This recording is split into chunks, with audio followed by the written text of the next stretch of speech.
ये finance bill sir, mini finance bill या mini budget जो भी उसको नाम दे लें, ये तवक्को ये थी कि 1 दिसंबर को अनाउंस करना है क्योंकि हमने IMF की कुछ शराइत पूरी करनी है, फिर वो प्रोग्राम लेके जाएंगे बोर्ड में। वो कब तक है उसकी मुतवक्को डेट? वो लगे हुए थे, उसके ऊपर काम हो रहा है और शौकत तरीन साहब उसको जो तमाम चीज़ें हैं वो अब ड्राफ्ट वाफ्ट हो रही हैं, तो मेरा ख्याल है जल्दी उसकी कोई डेट आ जाएगी। सर उसका कोई टाइम फ्रेम नहीं है कब तक पेश करना है, क्योंकि कौमी असम्बली से फाइनेंस बिल ने पास होना है फिर ही आगे जाएगा बोर्ड में? जी जी बिल्कुल, कौमी असम्बली में आ जाएगा। मेरा ख्याल कोई हफ्ते डेढ़ तक उसका जो है कोई हतमी मराइल में आ जाएगा। एक चीज़ और बता दीजिए सर, आप आज ये कुछ खबरें चली कि प्राइम मिनिस्टर ने वुज़रा को मना किया है कि वो गैर मुल्की दौरे ना करें अगले 2-3 महीने। कोई ख़ास वजह इस बात की?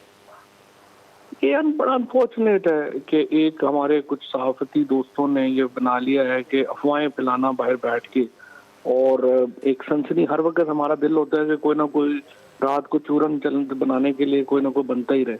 और ऐसे ही जो है जब कोई फिर अफवाहों के ऊपर कार्रवाई करे तो फिर फ्रीडम ऑफ एक्सप्रेशन याद आ जाता है अनफॉर्चुनेटली।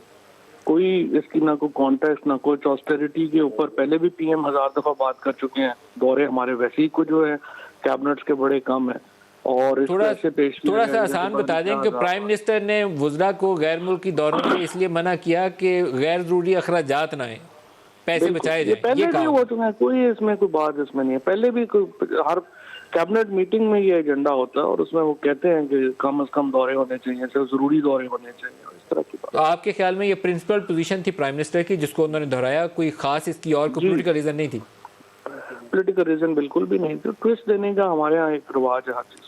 और एक चीज़ और सर, लास्ट क्वेश्चन एक पूछ लूँ, ये जितनी ऑडियोज़ और वीडियोज़ आ रही हैं, एफिडेविट भी कोर्ट के सामने है, कोई इसके सियासी आउटकम भी हो सकती है जो पॉलिटिकल कॉस्ट हो आपकी हुकूमत के लिए? क्योंकि बहुत ज़्यादा जोर पड़ गया, कभी एक एफिडेविट आ जाता है, फिर एक ऑडियो, फिर दूसरी ऑडियो, फिर तीसरी ऑडियो। तो फेक न्यूज़ के खिलाफ तो 2018 से मैं बात कर रहा हूँ, और ये फेक न्यूज़ जो है वो सोसाइटीज़ के लिए अच्छी नहीं है। मरियम की दोनों ऑडियोज फेक न्यूज़ हैं या सही हैं?